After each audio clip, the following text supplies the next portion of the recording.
En 1995, Gabriel García Márquez creó en Cartagena la Fundación para el Nuevo Periodismo Iberoamericano. Tras 25 años impulsando el periodismo independiente, ético, innovador y riguroso, ahora somos Fundación Gabo. Somos taller de periodismo. Formamos, inspiramos, incentivamos y conectamos a periodistas de toda Iberoamérica. Somos Premio Gabo. Premiamos el mejor periodismo en español y portugués. Somos Festival Gabo. Celebramos en Medellín el poder de las historias en la mayor fiesta del periodismo y la curiosidad. Somos Centro Gabo. A partir del legado de Gabo, promovemos proyectos de desarrollo social, cultural y educativo. Somos Fundación Gabo. Con camaradería y chéveridad desde el Caribe colombiano, promovemos un mejor periodismo, la creatividad y la memoria de nuestro fundador.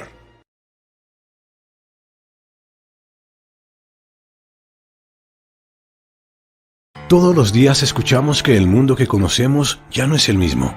Tenemos más información y más tecnología que nunca, pero persisten las desigualdades sociales al tiempo que aumenta la temperatura del planeta y sentimos las consecuencias en nuestro entorno diario.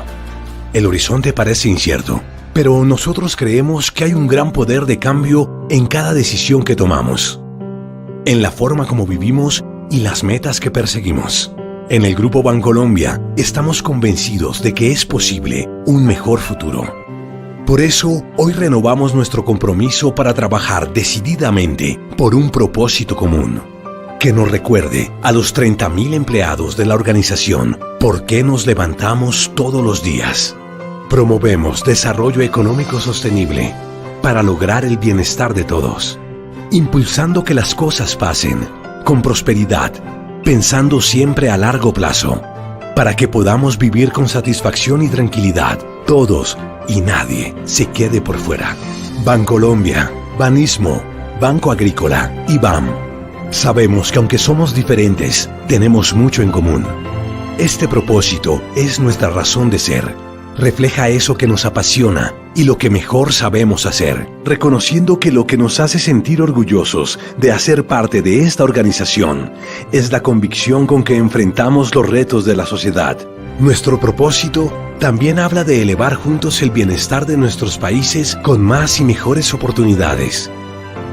Empleados, colaboradores, usuarios, clientes, accionistas. Todos, desde nuestro rol, podemos cambiar el mundo un paso a la vez, teniendo claro que un mismo propósito nos inspira a trabajar por el bienestar de todos.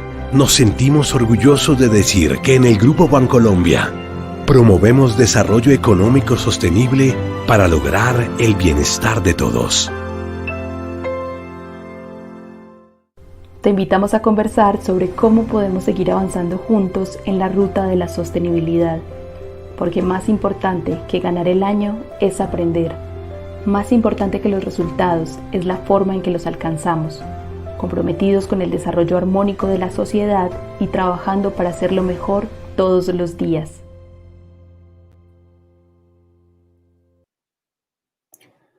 Good afternoon, everybody. I'm really pleased to give you the welcome to this panel of the 8th version of the Gabo Festival.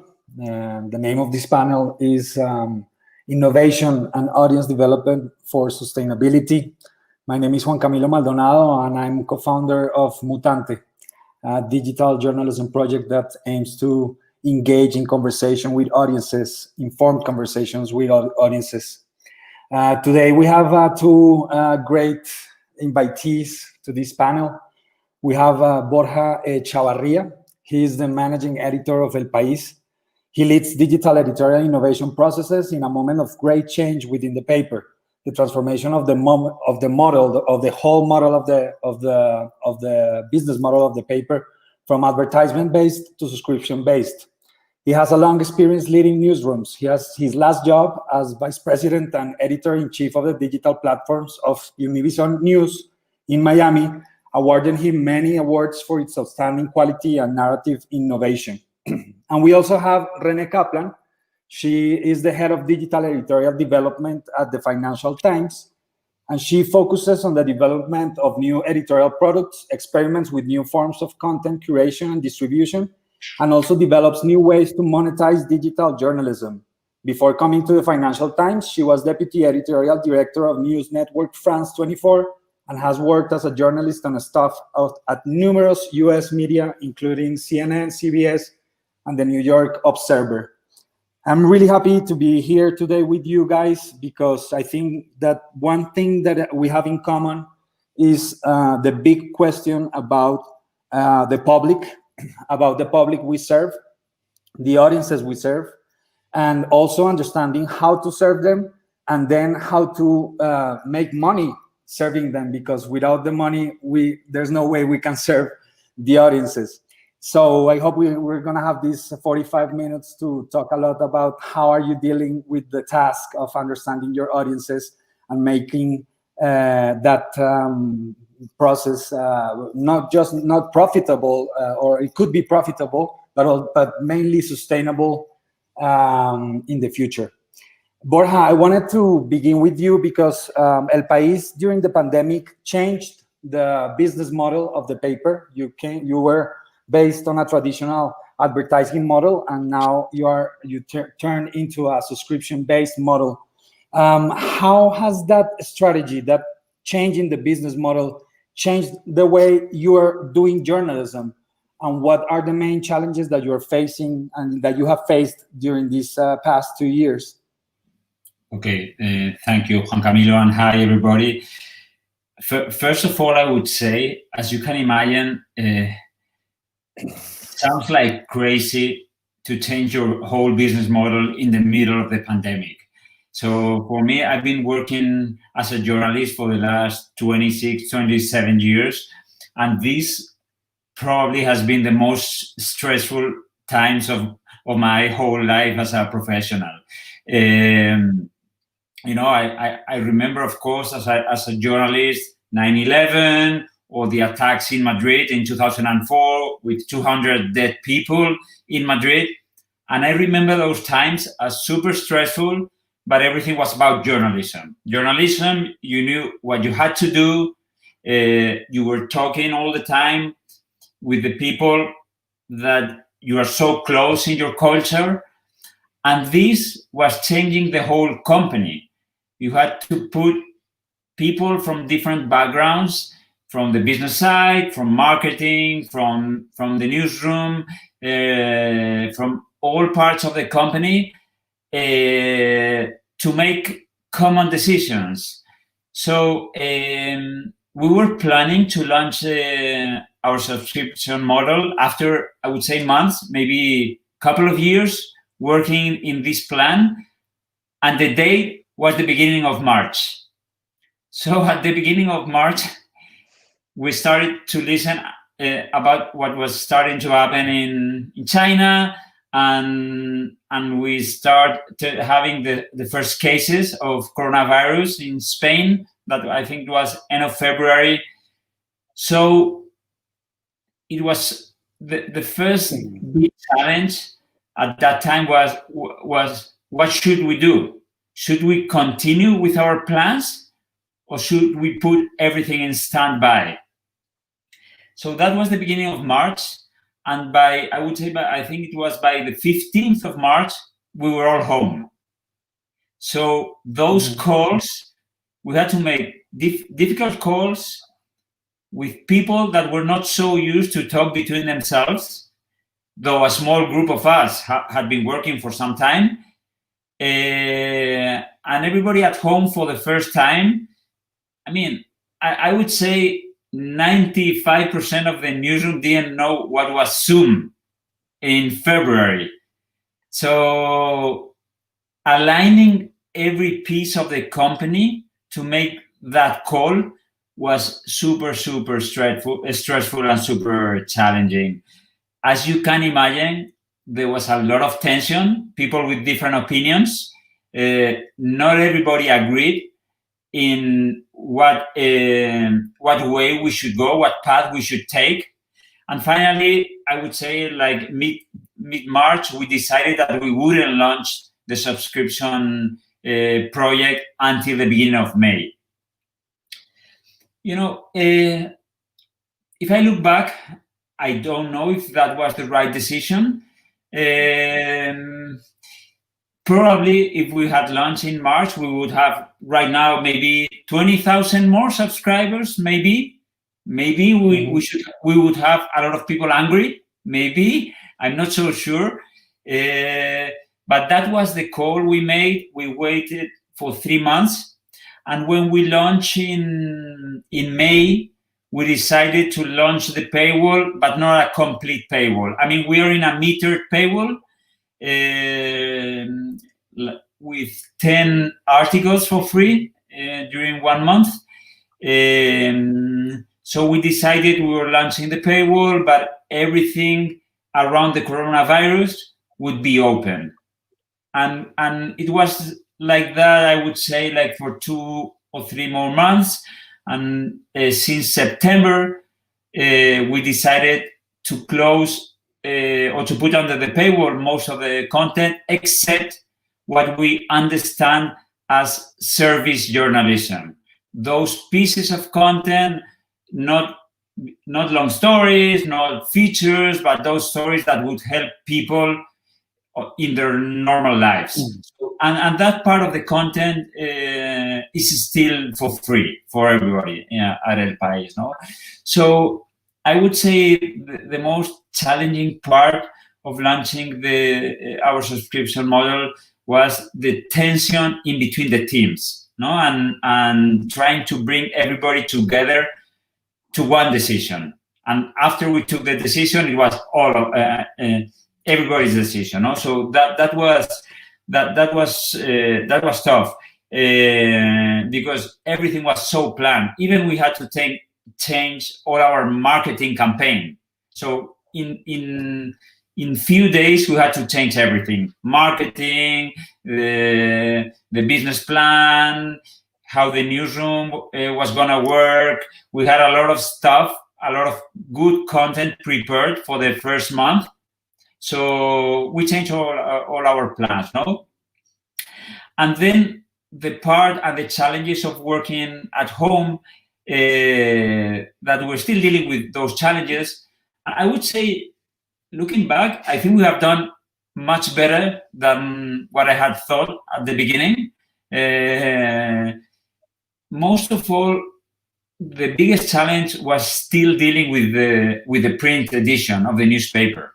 If we were just a digital company, I think the challenge is much smaller, but still working in those two rhythms, though many times we define ourselves as a digital first newspaper, and many of us do, the reality is that this is not so true for so many companies, beside all what we say in this kind of conferences. So we're still dealing with that stress of working in two different rhythms. So I would say these have been the main challenges.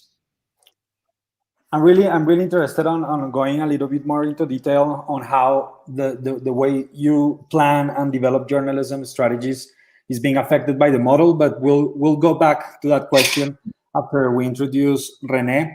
Renée, you are the head of a digital development of a paper that is a referent in Europe because you guys have a model, a subscription-based model that has been successful for a long time. Right now, you have more than 1 million subscribers, if I'm correct. And I understand by listening to a couple of interviews that you gave in the past that your challenge right now is actually going to that 1 million subscribers and understanding who they are, how they behave, where they are, how they consume news, and develop solutions that make the business model grow.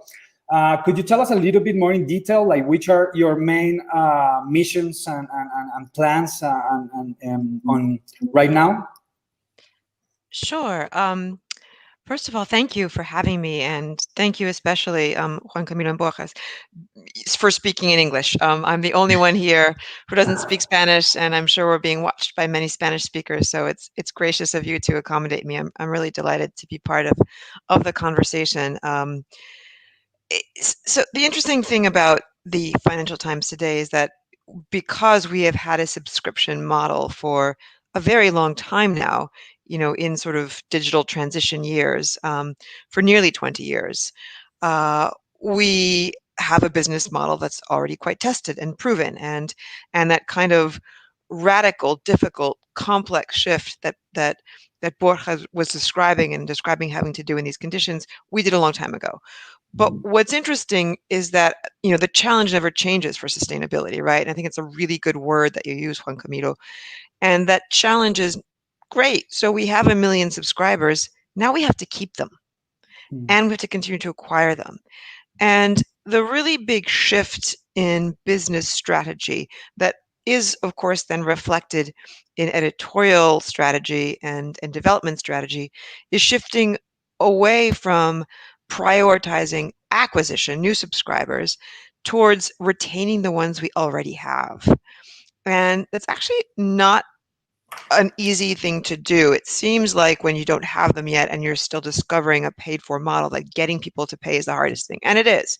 But getting them to pay again is possibly harder. So a lot of what we're thinking about and a lot of what I'm prioritizing in terms of digital strategy is thinking about how do we get to know and keep the users and subscribers we have? How do we really understand what they value? How do we understand what they value and then continue capitalizing on that? So a couple of the things that I'm prioritizing. So I work across a lot of our digital only formats. I look after all of our audio, and so podcasts. I look after all of our newsletters. Essentially anything that didn't used to be text, that didn't used to be print, is something that I look after. And none of these formats are wildly innovative anymore. Podcasts have been around for a while, especially in the English language world. It's been quite a big deal now in the US and in the UK for, I would say, at least 5 years.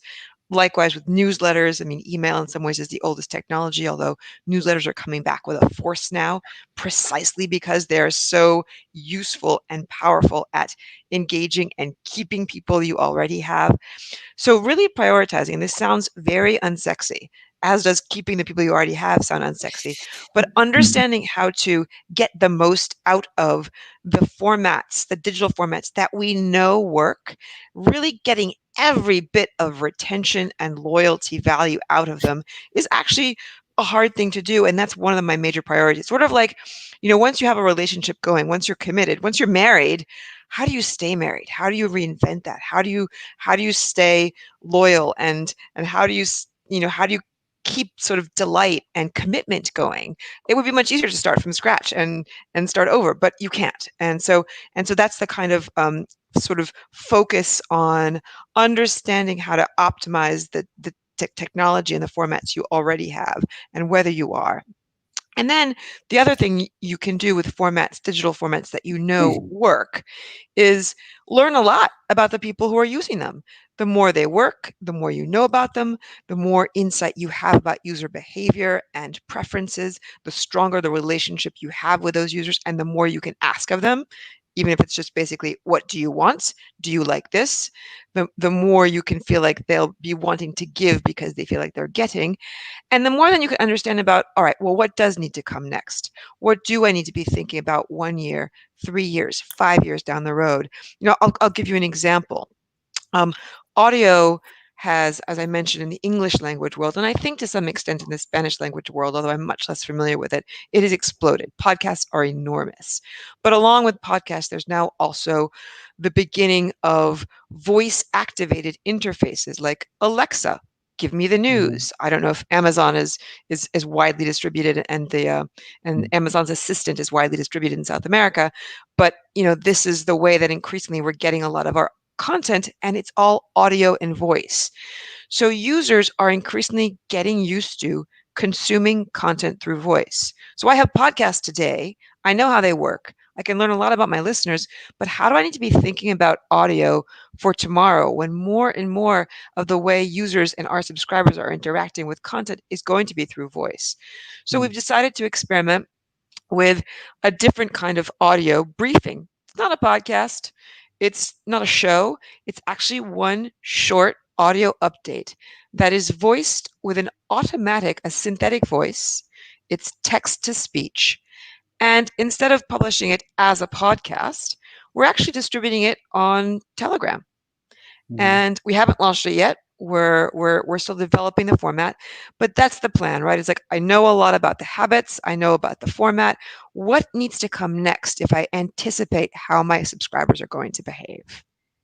Yeah. And the third, and one last thing, the third priority, Juan Camilo, you mentioned it, is really thinking about new formats, new forms of engaging with our journalism. How do we monetize those formats? Well, it's amazing listening to you. Of course, when you're in Colombia and you still have like a long way to go in terms of technology penetration, everything sounds like even like science fiction. But I do relate with this objective of retaining like the most loyal people, and actually like creating, of course, for you, creating a community of loyal people out of 1 million people is quite a bit for me. I'm a small startup. I'm just building a community from scratch.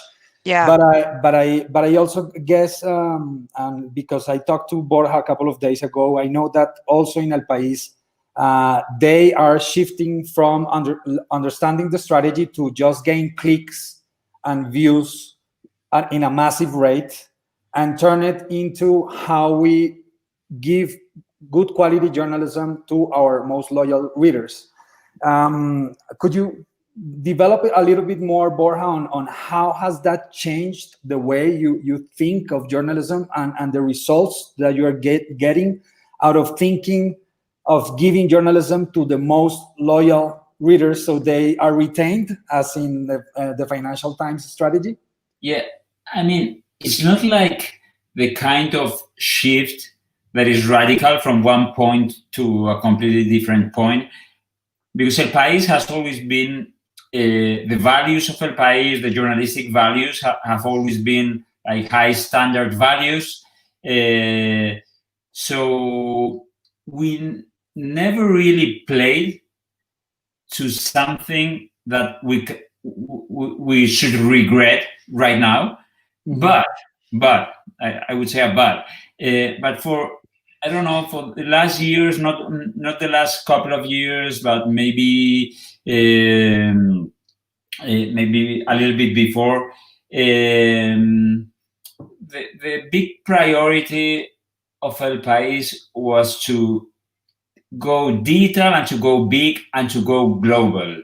El País, as you know, Juan Camilo, and it has always been a newspaper with a lot of footprint in Latin America. It still is, and it wants to be even more.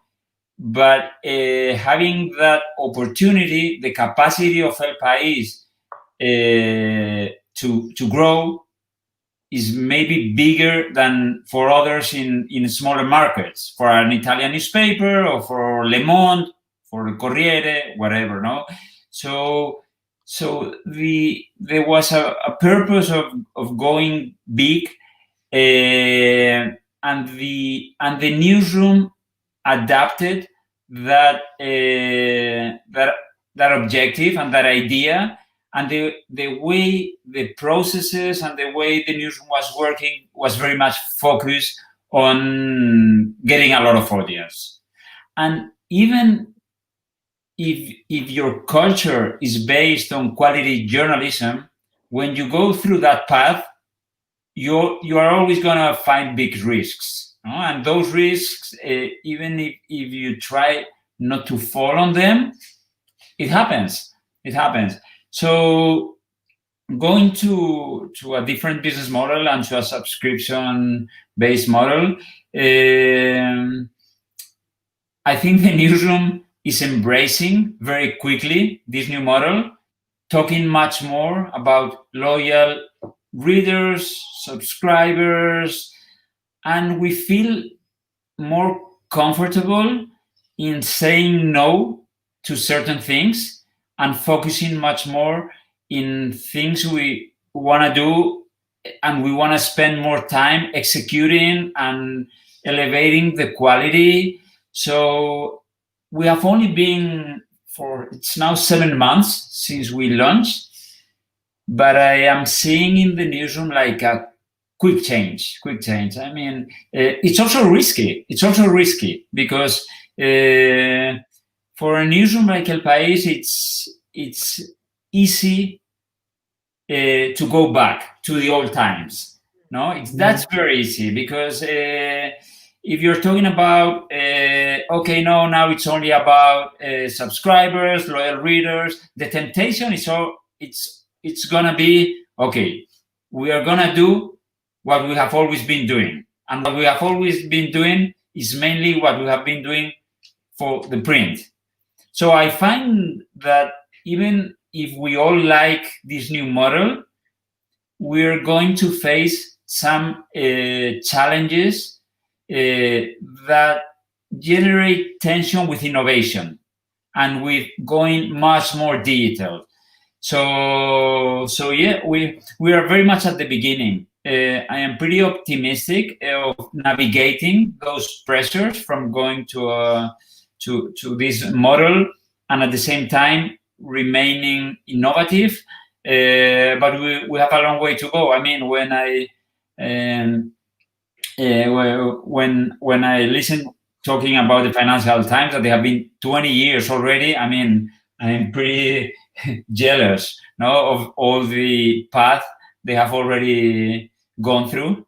But yeah, this is what it is. I mean, El País and Spain has been like a very strange market in Europe. I think we are the last country moving to a subscription. I mean, Italy, Germany, France, and we have been, for different reasons, we have been very late moving to a subscription model. But I think it's gonna move very quickly. The first month they have been pretty successful, much more than we expected. So it's a good starting point. Of course, Borja, you are also a wizard of like good quality viral digital journalism. You have done it in the past in Univision many times. You won a lot of really good important awards. And one idea that it comes into my mind is that a person like you, who's like a really good like publisher and editorial creative, journalistic wise, has the capacity to develop innovative narrative journalism and digital journalism that has the potential to be viral, and being a really good journalism, being viral. And like the piece that you showed to me a couple of days ago about this infographic of how coronavirus spreads, I wonder if you have any conversion strategy that actually gets people from that viral piece to the subscription model, to get a subscription. Is that something that you design and that you care for? And how does that conversion strategy work in El País? To be honest,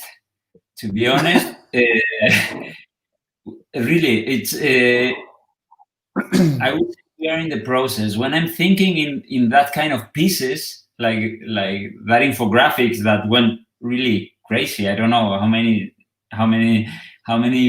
uniques has already generated for El País. We are not still in that moment where the editorial creativity gets together with the marketing proposition, with the subscriber in mind.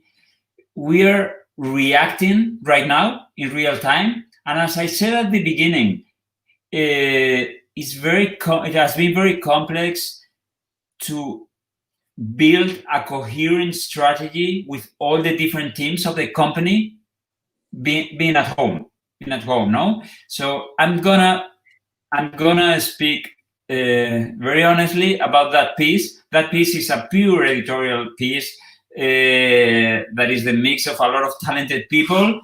And when they were building that, no one was thinking about the business model. Yeah. The business model. When we launched that piece, that we launched it first in Spanish and then in English, and it exploded. Like, I think it has like 12 million uniques in Spanish and 15 million uniques in English. Then we started reacting from a business perspective. So then I had the marketing people, Borja, what can we do with this? And I had the newsletter team, hey, what is going on? What can we do with this?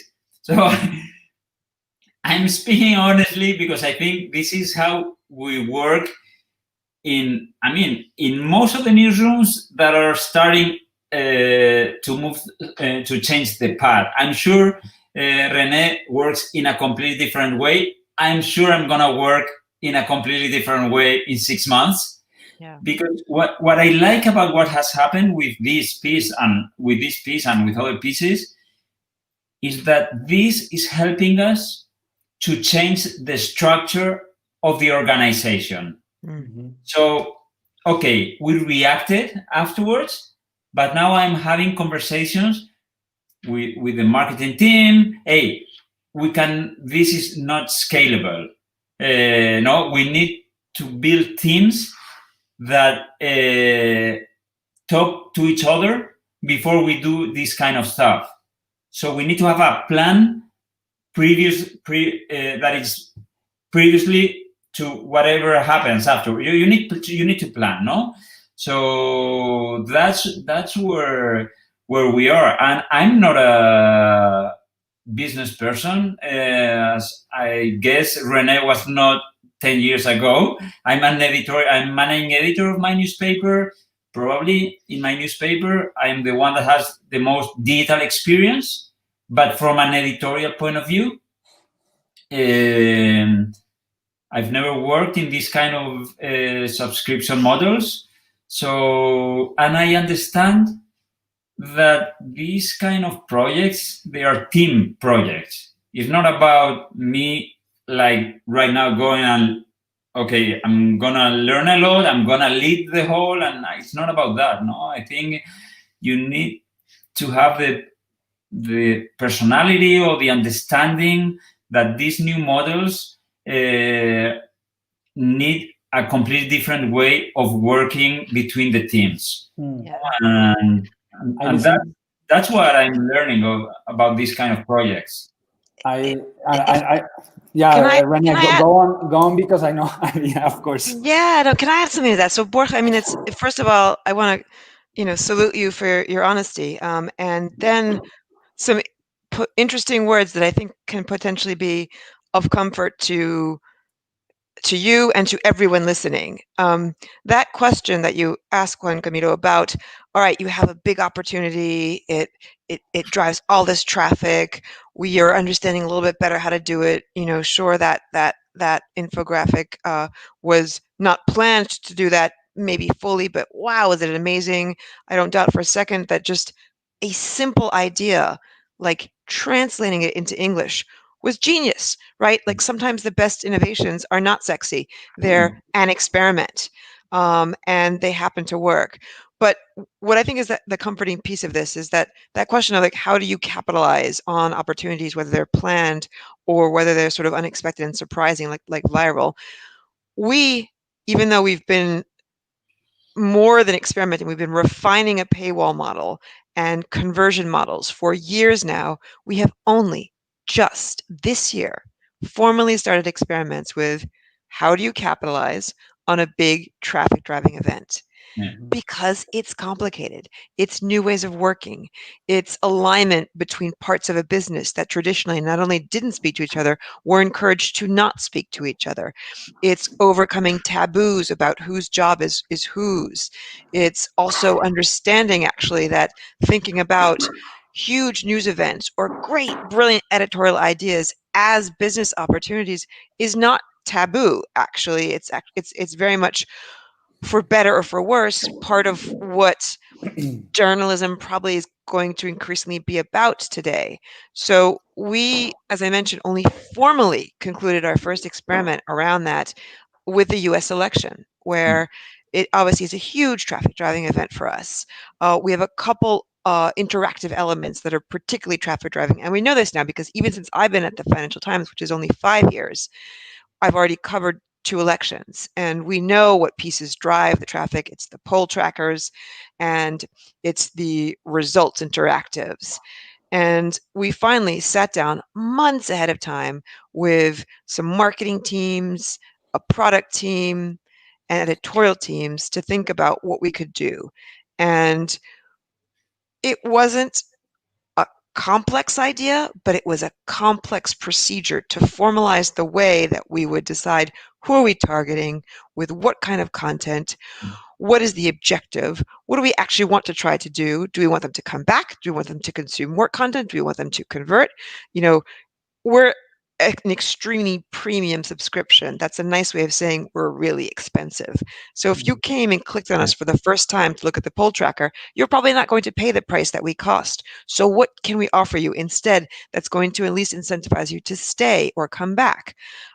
These are all things that we had to sort of figure out and define, and people aren't always in agreement about what is the most valuable thing or what is the right opportunity or what we should do. What we did do, just so you know, is we decided that there was no way that someone who was clicking through maybe for the first time or the second time, as was the huge proportion of the anonymous traffic that came in for those pieces of journalism, we knew that they would never subscribe. So we wanted to at least have them sign up or register for something. So we had a newsletter already that was about US politics. If you're clicking on the poll tracker around the US election, you're probably interested in US politics. It is normally, like all of our newsletters, only for subscribers, but exceptionally, we allowed new users who had clicked on the poll tracker to be able to sign up to this newsletter for a limited period of time. So we thought, great, you'll come, we'll offer you something terrific and irresistible for free for a limited time, you'll sign up. And it was a pretty good idea, but we didn't have the technology to sign up. We didn't have the technology to make it free to read. We didn't even have the technology to understand how to offer you something different if you didn't want to sign up to the newsletter. We had to develop all of that. So yeah, it took months of planning for what sounds like a very simple experiment.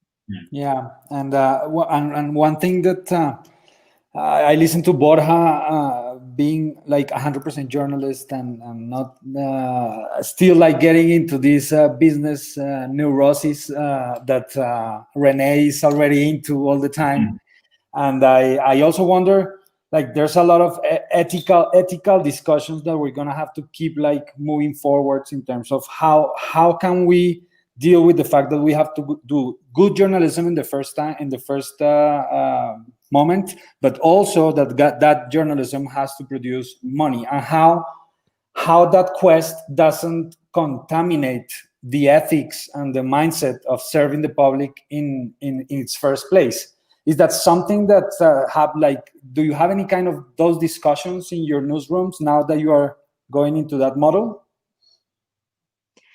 We do, and I'll talk very briefly because I'm very curious. Renée, you can go first. I'm very curious what the mood is like in Borja's newsroom, because it is at a much more probably volatile moment. Yeah. One of the rules, to some extent, that we have, even though it's an unspoken rule, but it's something that I feel very strongly about. I was the first person in the newsroom to be actively working with audiences and using data. My rule is I never talk about money and I never talk about conversions. What I talk about is delivering value and deriving value. Are we really understanding all that we can be doing as journalists and as reporters and as editors to be delivering as much value as we can so that we ourselves can be getting the most value out of our work, and really thinking of it as a relationship, almost an exchange of value, where what I want to know is that the greatest number of people possible who might get value out of my journalism are actually getting it. So how do I do that? And that is, in any case, a proxy or the equivalent for engagement and retention, and hence for monetary value. Borja, do you have like what's the atmosphere in your newsroom? Yeah, I was saying before that El País and most of the Spanish newspapers were late in moving to this subscription-based model. The good thing of being late is that you have a lot of people to learn from, and a lot of experience there, so it has something good. I mean, we are right now in the process of thinking, I mean, we are not in the newsroom like many other newsrooms. You can imagine El País newsroom with those chart beat panels, with page views, uniques, blah, blah, blah. And that was the kind of data panels that the newsroom had when they left in March. When we go back, probably in mid-January, end of January, I think those panels should look totally different. And there comes the debate. What should we show to the journalists? And there are different opinions. I think we have to be very, very careful, at least in the beginning. I have spoken with a lot of colleagues from different newsrooms all over the world, from those kind of newsrooms that they send an email every week with the people that convert more. Or other outlets that they don't show that data to the newsroom. I think we're gonna change completely the panels, but I think we're gonna go slow. I think it's super delicate for a newsroom with our culture to be too open. I think you have to speak a lot I think you need to agree with the newsroom right now. I think it has to be, though, from a leadership point of view, you have to lead and you have to show the path. But I think in this moment, with so many complexities happening and with the difficulties of communication to the whole newsroom, I think we have to go really, really slow in showing too much. And and I agree totally with Renée. I mean, talking about money. I mean, we never spoke about money, never, because there was so much money. So it was not part of the conversation.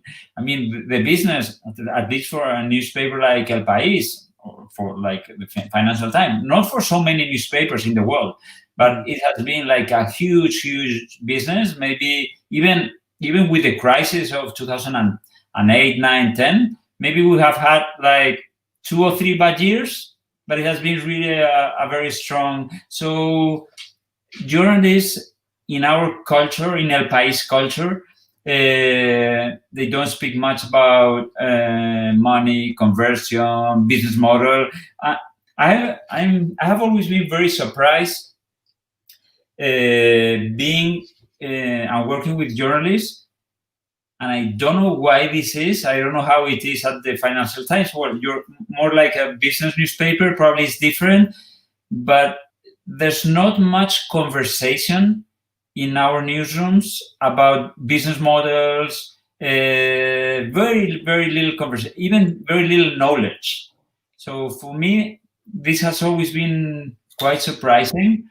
As you said, Juan Camilo, I mean, I'm very editorial, but I have always care about what is going on in the industry. I always care. I love reading about the industry, but in our culture, it's not so common. I want to go back with a question about the audiences. In Mutante, we have cared a lot about like who our audience is. Like we have a permanent conversation with them in a very one-to-one relationship. We build small communities of conversation. Our journalists actually like know the names and the last names of a lot of our readers. I would like to know like what are the processes of getting to know your audience in your newsroom, and beginning with Renée, which tools are you using? Which type of data? Is it quantitative? Is it qualitative? What kind of decisions are you making with those with that data? Could you tell us a little bit of how you get to know your audience? Yeah, sure. I mean, for no other reason than that's the very first thing that I started with. So, as you when you introduced me, I started. I've been at the Financial Times for 5 years, but my very first role there was a role that never existed until I came along, and frankly, it's a role that didn't exist in most newsrooms until 5 or 6 years ago, and that was head of audience engagement. And the first thing you do is, as Borja was pointing out, you go slow. Culture changes slowly. It takes the time that it takes. Um, it takes a certain incompressible amount of time for people to begin to understand, especially journalists, at legacy illustrious media like El País or the Financial Times. It takes them a long time to understand why it is they need to be doing anything different. But one of the aspects that I think is really deeply incentivizing to all journalists is who's reading me or who's watching me or who's consuming me. Everyone, journalists are very self-interested in a way, right? They can be selfless and in public service, but they still want to know how many people read me, who read me, was it the right people, am I making an impact? And so the very first way we started talking about why data could be interesting, and then I can tell you a little bit about what data and how, was to try to help journalists understand the value of data to them personally. It's understanding what's been the impact of my work. I want to know, we're all very vain, right? And, and in a traditional time, if you worked for a legacy print publication, um, the people you were writing for was one person, the editor-in-chief, and, maybe your mother or father. And for the most part, you didn't have the privilege even of knowing any more about who else was reading you. So that's the second element that I really tried to introduce in a narrative around data was it's an unbelievably enabling and empowering and quite inspiring strategy or reality to be able to know so much about who's reading you, even if it's only just the number of people, the time of the day they're reading you, the ways in which they're finding your stories, whether it's directly on the homepage or through social media. And lastly, which are the topics that you write about that are most popular. So those are kind of the key basic metrics of understanding the impact of my journalism. And at the FT, we're very fortunate because one of the reasons it's actually a slightly it's a chicken or egg question. One of the reasons we have a successful paywall and business model with subscribers is because very early on we had very good data and we had a very forward-thinking head of data and analytics who understood and was able to make our managers understand, our commercial managers understand the value of developing data as a tool. It also maybe because we had a very commercially driven business from the very beginning, that we had to, like any brand or any consumer business, understand data quickly. But the fact is that we had the huge advantage and luxury of having in-house data resources that are fantastic.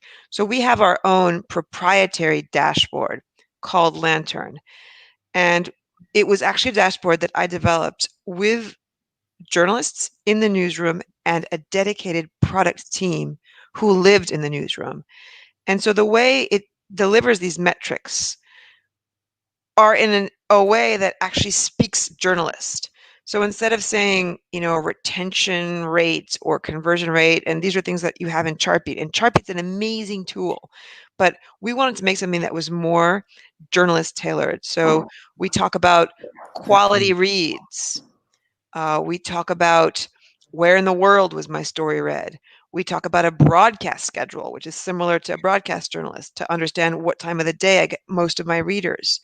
Mm-hmm. We talk about data in a way that immediately translates to what does this tell me about my story and how I can relate to the readers of my story.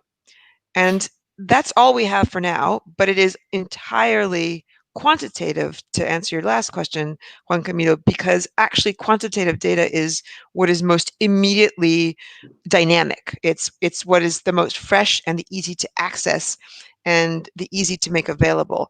Qualitative data is fantastic, but it's hard to get and it's expensive. Borja, and you, how are you relating with your readers, and how are you getting to know them? Yeah. First, I want to speak connecting to what Renée was saying, and looking instead of to our readers, looking inside the newsroom. We have just gone through small change in the newsroom, but that tells you a lot about how I think we should look at the audience. Until very recently, all the people that belong to the audience teams inside of the company, they were people that reported to the business side. And those people, they were sending every morning a lot of data, a lot of dashboards to the newsroom, talking about numbers. What happens with that? That many people feel that all those numbers are about business. And for me, the big change is when people start inside of the newsroom start thinking, no, this is not about business, or it's about my audience. It's about my readers. So what we have done is we have split that audience team. It may seem, at least it seems pretty obvious for me. I'm probably in some newsroom areas like that, but I'm sure in other newsrooms, all the data teams are part of the business side in some newsrooms. But for me, it was pretty obvious we had to do this because it's not about business, not only about business, and it's not about sending a big amount of data every morning to the people with no interpretation, with no connection with the work you have been doing from a journalistic perspective. So, and this has happened recently, only 2 months ago, like putting those teams working much closer, not only with the journalists, but with the content.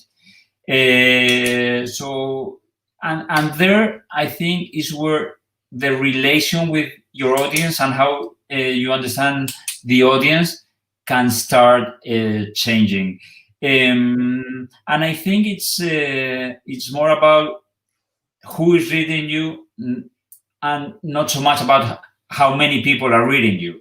That this is where we have been for a long time, no? How many, no? But we know very little about those people, no? And I think now the big change that needs to come is who are they? Where are they? Are they reading us in Mexico, in Madrid, in Barcelona? We need to start getting and not the data people, not the audience, but the newsroom needs to. These are the people that are reading you. So that's I think is the big change that needs to come to a newsroom like ours. And I mean, we use the same kind of tools that at least some standardized tools like Chartbeat, Omniture. I mean, we use all that kind of stuff, and we're building like the new panels with new KPIs. Of course, more around loyalty, frequency. I mean, everything that Renée already has, and that's what we are looking for. Yeah, that reminds me of a definition of journalism that is used by Jeff Jarvis in the end of mass media journalism. He says that journalism should aim to help people accomplish their objectives. And the question is, who is going to ask the audience whose objectives are? Is the journalist or is the marketing?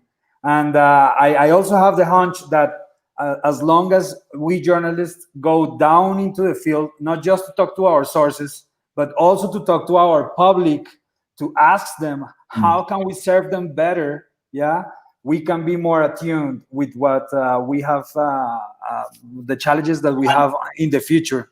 And I think it's for newspapers like El País, Financial Times, or New York Times.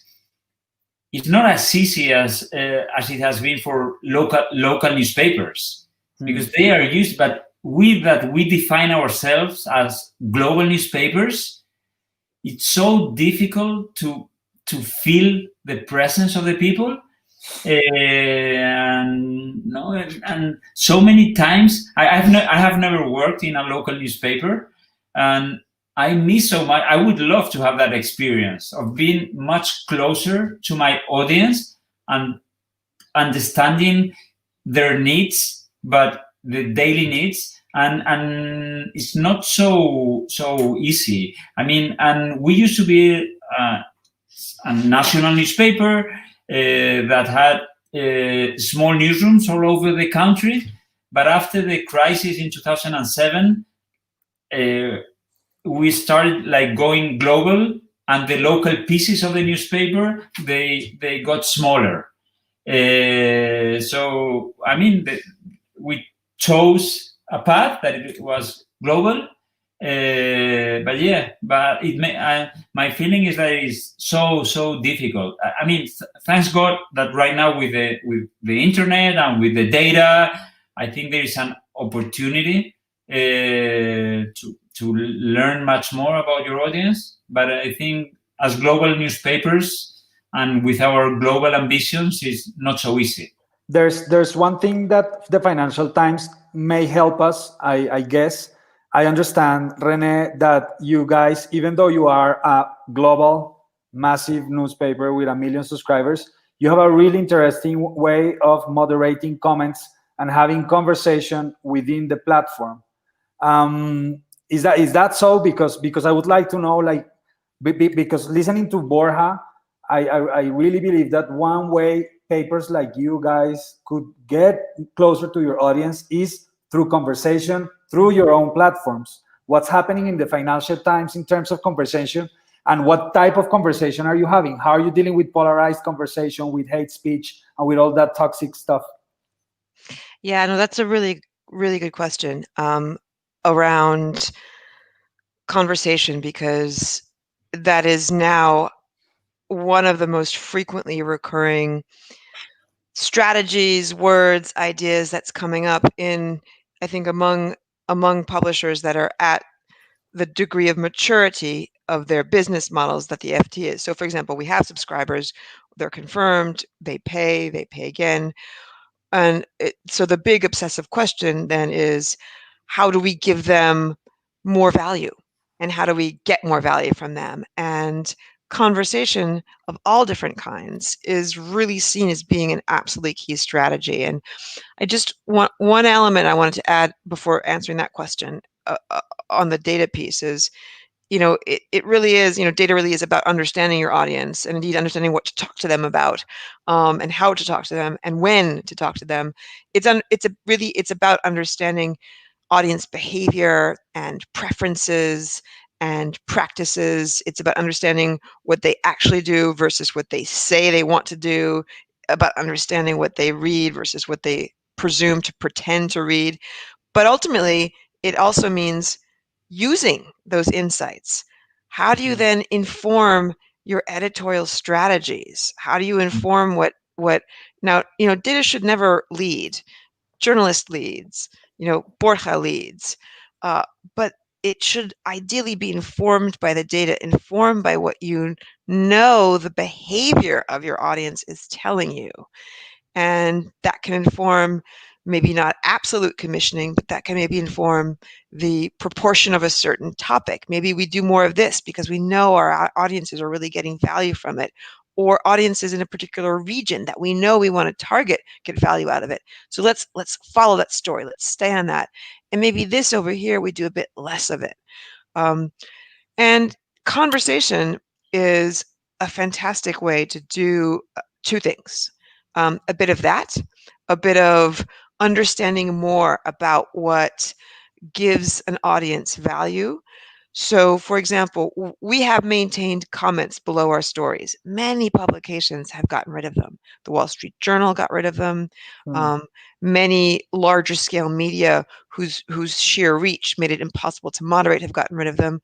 We are very committed to comments below the stories because we are a paying media, and our readers have clearly manifested with their participation, but also by telling us that part of the value they pay for in the subscription is the idea of being part of a conversation. Even if they don't join the conversation themselves, they get value out of knowing that they could, or out of reading the conversation, about there being the occasion to interact, about being the very possibility of access to the journalists, of access to express their view, about being in some ways considered members of a community. So those are all the ways in which we think comments and bothering to do the hard work of moderating comments is worth it. A lot of that moderation, which is so difficult, conversation is polarized. And I'll be honest, Juan Camilo, even our readers who, for the most part, our average subscriber is a somewhat older, mostly male, pretty well-to-do, very educated reader, even they can be assholes, if I have to be frank about it. Even they, in a very polarized environment that we are in, can be extreme. They can be very dramatic. They can be very indifferent to the views of others. So, even people whom you know, who are your loyal readers, to whom you are trying to deliver value, might be complex people. So how do you deal with that? So a lot of what we've done is very recent. So we don't have a huge moderation team. We have one community editor for 1 million subscribers in the whole world. So that's 3 different time zones. But we have a small team out of our Manila, Philippines production facility, where we have a lot of our production journalists who are a team of about 7 to 8 people who make sure to get rid of the worst comments. They delete them. But the most effective innovation that we did was very recently is we invested in a new commenting platform. And it is a platform that allows us to use a very little bit of AI, so artificial intelligence, to flag up any word that sounds like it might be rude or defamatory or vulgar, or a list of words that we now know reveal potentially volatile or polarizing conversations. Any comments that have those words are automatically put in a list for us to pre-moderate, so to look at before they get published. And what's been interesting is, since we started pre-moderating thanks to this technology, and since we started explaining to readers in every single article how the system works, they feel more safe, and they also feel more watched, and they also feel like we as a newsroom are more involved. And all of those factors, just the factor of a known possible presence, or of one journalist coming in and making one comment, responding one time, that in and of itself is enough to allow the conversation to almost auto-moderate itself. Now, mind you, we don't have to moderate the comments of the whole world. we have to moderate the comments of just that small proportion of our subscribers who are commenting. Incredible. Well, I think that we have like 4 minutes left. I wanted to end up with a small exercise. We people who lead teams and organizations, we also work with vision. What's the vision that we have for the midterm, 3 years, 4 years, 5 years? I'd like to pick up your brains and ask you what's your vision for the midterm future for your own newsrooms? Like, what do you imagine when you see like the newsroom in 5 years, taking into account the problems that you're dealing with right now? How do you imagine El País in 5 years in terms of audience-wise and relationship with the audience, Borja? Yeah. I mean, the way we have to go, it's so long, no? And you can see right now, and you can see very obviously in this panel, no, between the FT that has already gone through all these processes in terms of transformation, in terms of business stability.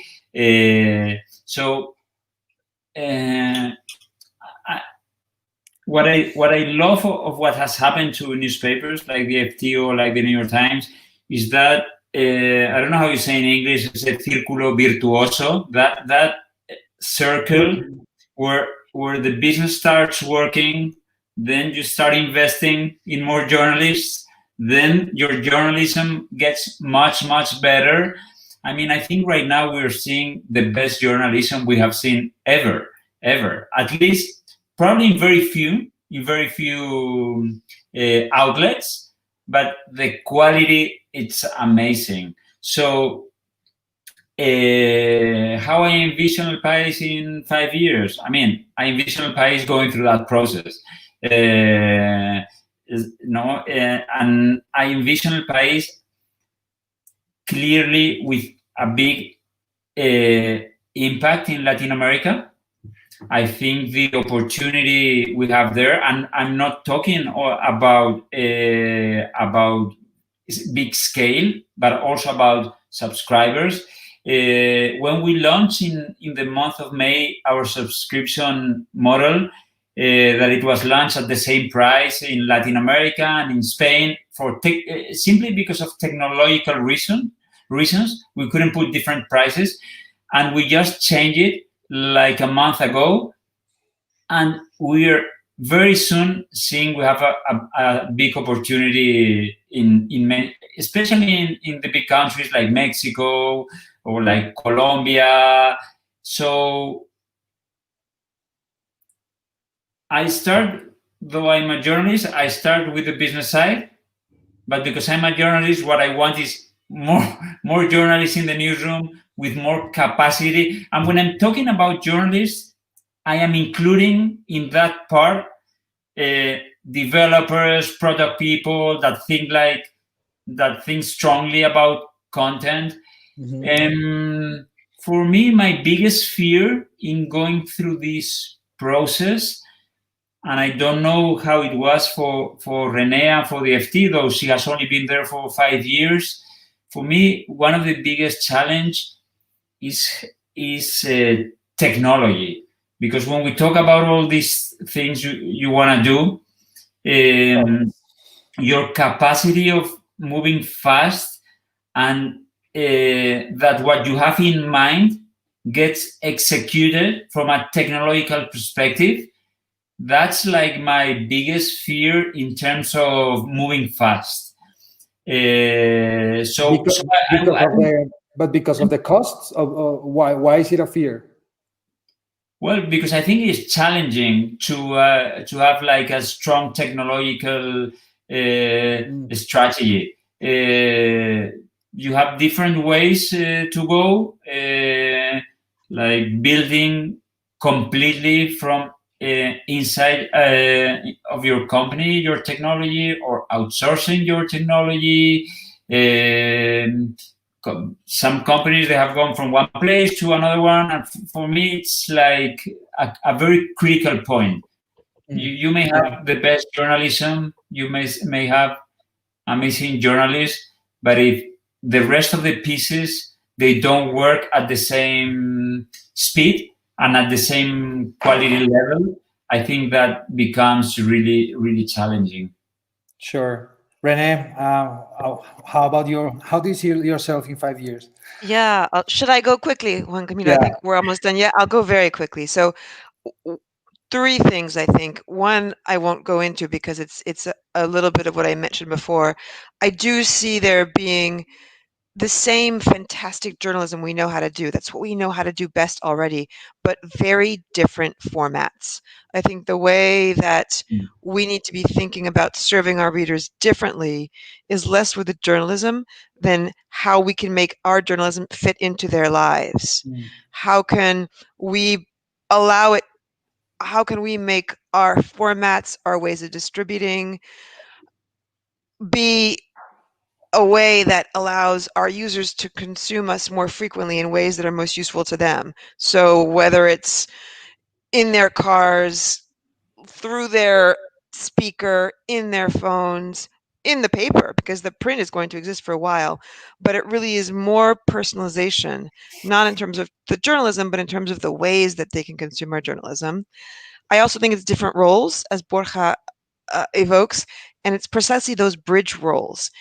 Technology is so important, and it is so difficult, not because it's hard to understand, but because it's hard to get the technology people who know technology to speak to the journalism people who know journalism, and to make each other understand what they need most and in what order, and who gets to decide and who gets to invest.